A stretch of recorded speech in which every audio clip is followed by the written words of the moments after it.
नमस्कार मित्रों, हमारा भारतीय उपमहाद्वीप जिसका एक भाग वर्तमान पाकिस्तान भी है और वर्तमान बांग्लादेश भी है और कुछ छोटे छोटे अन्य देश भी हैं। ये भारतीय उपमहाद्वीप बहुत सारी विरोधाभासों, बहुत सारी विसंगतियों से भरा हुआ है। कुछ दिन पहले हमने आपस में कुछ विचार साझा किए थे हीरा मंडी के बारे में। थोड़ी सी नई बातें अब जो उस संदर्भ में सामने आई हैं वो भी आपसे बांट लेते हैं।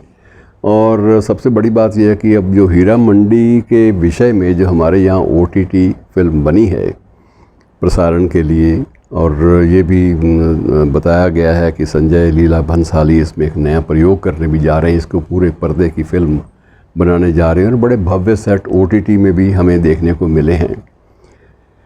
उन सब पर आपत्तियां दर्ज की गई हैं पाकिस्तान में, और कड़ी आपत्तियां दर्ज की गई हैं, और वहाँ इसकी तीखी प्रतिक्रिया हुई है। और वहाँ कुछ एक संगठनों ने जिनका संबंध संस्कृति और साहित्य से है, उन्होंने ये आरोप लगाया है कि कुछ एक भारतीय निदेशक जानबूझकर हमारे यहाँ की जो सांस्कृतिक धरोहरें हैं उनके साथ उनका मजाक उड़ा रहे हैं, और उनको पता ही नहीं है कि हीरा मंडी क्या चीज़ है। और हीरा मंडी को सिर्फ वो देह व्यापार का एक केंद्र बताते हुए अपनी फिल्में भी बना रहे हैं। 6 करोड़ रुपया लगाया है तो 60 करोड़ रुपया का लक्ष्य है उनका कमाने का। तो ये जो चीज़ें हैं इस पर कड़ी आपत्ति वहाँ के मीडिया ने भी और वहाँ के संस्थानों में भी जताई जा रही है।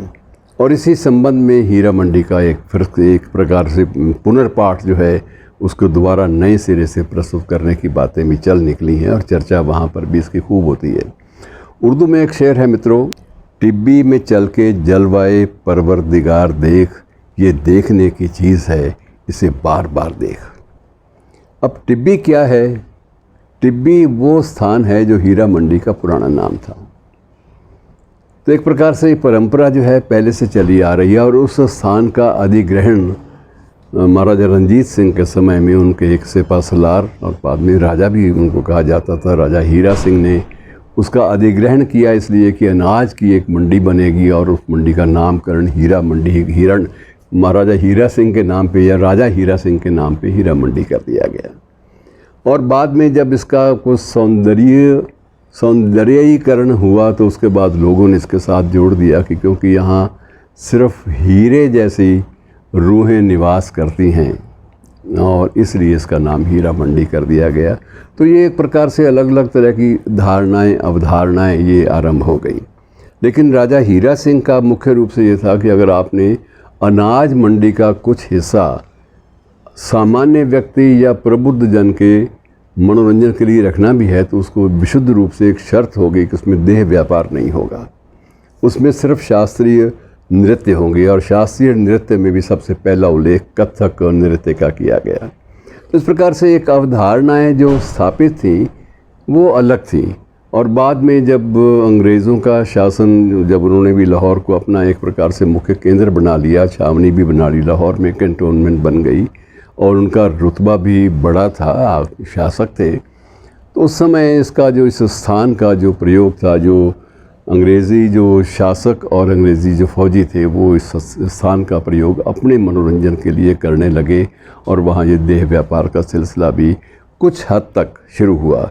लेकिन ये बात अब भी कही जाती है कि मर्यादाओं का उल्लंघन जब तक राजा हीरा सिंह रहे या जब तक ये महाराजा रंजीत सिंह रहे तब तक मर्यादाओं का उल्लंघन करने की किसी को भी अनुमति नहीं थी। यदि महाराजा रंजीत सिंह ने अपनी एक चहेती नर्तकी के लिए, उसका नाम ही कंजरी पड़ गया था, तो उसके लिए अगर एक पुल बनवा दिया रावी नदी के ऊपर कि अमृतसर और लाहौर का संबंध जो है वो इस पुल के माध्यम से रहेगा, और ऐसी जगह होनी चाहिए जहाँ ऐसा ना हो कि वो पानी में से गुज़र के आए और गुज़र के जब मेरे दरबार में नृत्य करने के लिए आए तो उसके पाँव में कोई घाव पड़े हों, तो ये मुझे पसंद नहीं है। एक पुल बनाया गया, और उसका सिर्फ पुल तक बात सीमित नहीं रही, उसने ये भी महाराजा से दरख्वास्त की कि मैं तो नमाज़ पढ़ने वाली हूँ, तो मेरे लिए तो यहाँ कोई स्थान भी तो अलग होना चाहिए। तो वो एक मस्जिद भी उसी क्षेत्र में महाराजा रंजीत सिंह ने बनवाई। उसी महाराजा रंजीत सिंह ने बनारस में भी काशी विश्वनाथ के मंदिर में भी निवेश किया, स्वर्ण मंदिर अमृतसर में भी स्वर्ण की वो जो है वो सोने की परतें जो है वो चढ़ाई गई कलशों पर, और उसी महाराजा ने अपनी एक चहेती नर्तकी के लिए एक मस्जिद अलग से बनवाई। पहले पहले उसका नाम यही था कि कंजरी मस्जिद, और उसके बाद इस नाम का परिवर्तन हुआ और उस नाम के साथ एक सम्मानजनक ढंग से नाम जोड़ा गया। और कुछ लोगों ने पहले पहले तो ये भी कहा था कि ये वेश्याओं की मस्जिद है, लेकिन ये सारी चीज़ें ख़त्म हो गई। ये मतलब ये बहुत सारे आख्यान जुड़े हुए हैं, लेकिन उन आख्यानों के बीच में शास्त्रीय संगीत और महिला उत्पीड़न के ख़िलाफ़ आवाज़ उठाने वाली बातें भी जुड़ी हुई हैं, जिनका उल्लेख अक्सर हम लोग भूल जाते हैं। नहीं किया जाता कि हमें एक ही है कि बकौल साहिर कहाँ हैं मुहाफ़िज़ खुदी के, जिन्हें नाज है हिंद पर वो कहाँ हैं। हिंद पर वाला शब्द बाद में जोड़ा गया, लेकिन मूल शब्द था कि सना खान तकदी से मशरिक़ कहाँ हैं। सना खान तकदी से मशरिक़ को लाओ, ये कूचे, ये गलियाँ, ये मंज़र दिखाओ। और इस प्रकार से एक लंबी नज़्म है जिसका फिर कभी आपसे मैं विवरण बांटूँगा। तो वो सिर्फ ये था कि महिला उत्पीड़न को नए सिरे से उद्घाटित करने के लिए अदब की दुनिया में, साहित्य की दुनिया में एक प्रयास हुए, और शास्त्रीय संगीत की दुनिया में भी प्रयास हुए। लेकिन जब हम मनोरंजन को अपने मुनाफे का साधन बनाना चाहते हैं या अपनी लोकप्रियता का एक उसको आंचल पहनाना चाहते हैं, तो हम लोग कुछ भी पैदा चीज़ें कर देते हैं। हम लोग उस वक्त भूल जाते हैं कि रेड लाइट एरिया का मतलब ये नहीं होता कि वहाँ तहज़ीब नहीं होती। धन्यवाद दोस्तों, बहुत सारी ढेरों बातें आपसे बांटने वाली, और ये सिलसिला चलता रहेगा। शुक्रिया।